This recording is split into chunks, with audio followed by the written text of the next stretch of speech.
আজকে যেখানে আসছি এখানে হলো শুধু উট, দুম্বা, যে বিভিন্ন জায়গার যে ইয়েগুলো মহিষ, গরু এখানে সব পালানো হয়।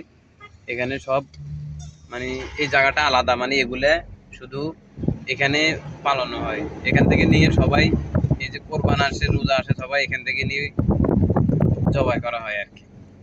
আজকে এখানে আসলাম ছোট্ট একটা কাজের জন্য। দেখুন কাতারে আমি মনে করছি যে উট নেই, কিছুই নেই। আসলে তো এখানে আসি দেখি যে এখন অনেক, মানে কোনোটার অভাব নাই যে না আছে।